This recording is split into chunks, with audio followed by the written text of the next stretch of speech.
Alright, what's going on, guys? Trevor back again here to bring you another video. So I wasn't sure if I was going to do this one since I am technically pretty damn late. No, I'm not pregnant.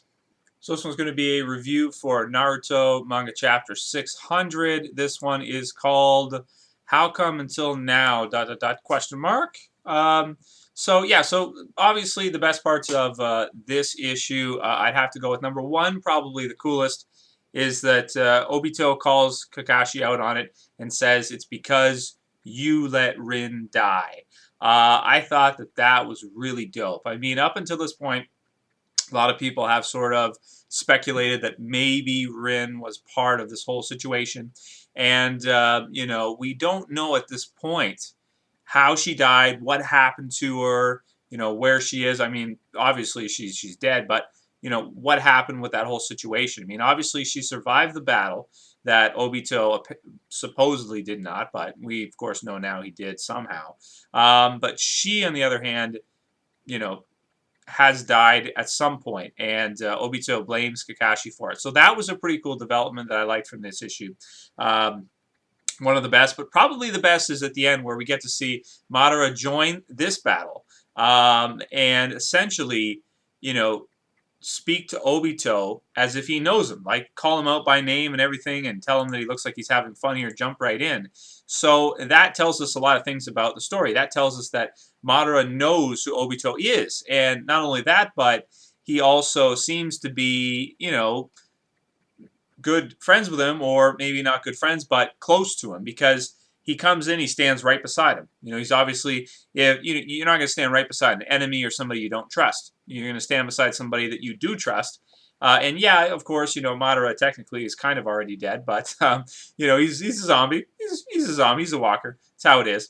But he sees Obito, and he just he's like, oh, you seem to be having fun here, and calls him by name, and then just chills right, walks out right beside him to stand beside him, as if he's going to fight beside him too against Naruto, what's left of B, and Kakakshi and Guy.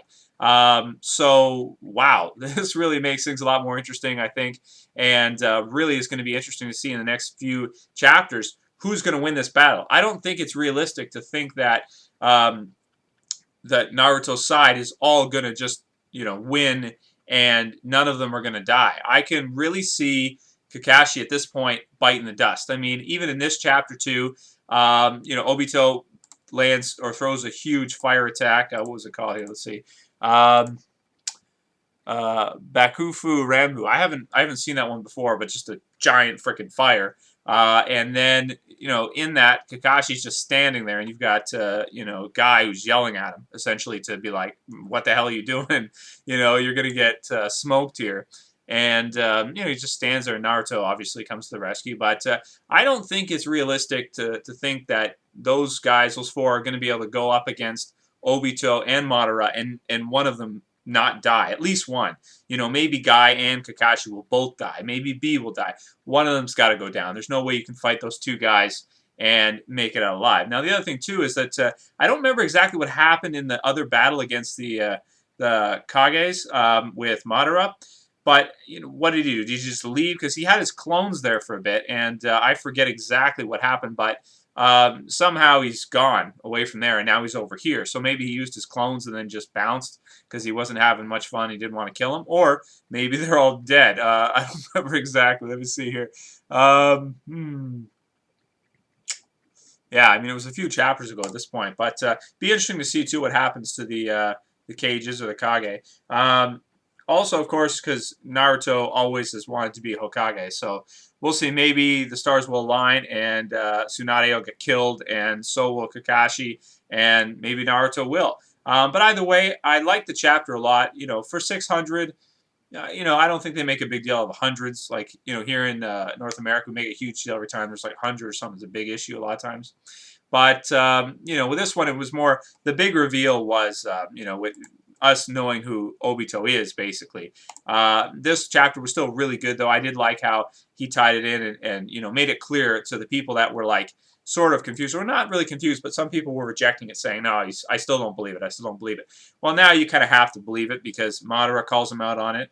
Kakakshi says it's got to be him. It's not a trick.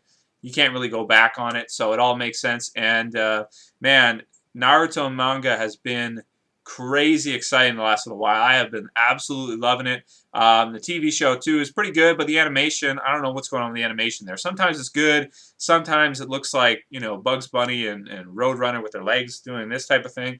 What is that? You know, the whole, they start running and their legs start doing that. That's just ridiculous. If you guys know what I'm talking about, the whole Roadrunner thing. Just ridiculous. Anyway, but the manga's sick. Gotta love it. Kishi's the man. Can't wait to see what will happen next. I'm going to give this issue a 9 out of 10. Great issue. And that's it for this video, guys. I'll see you for the next one. Later. Peace.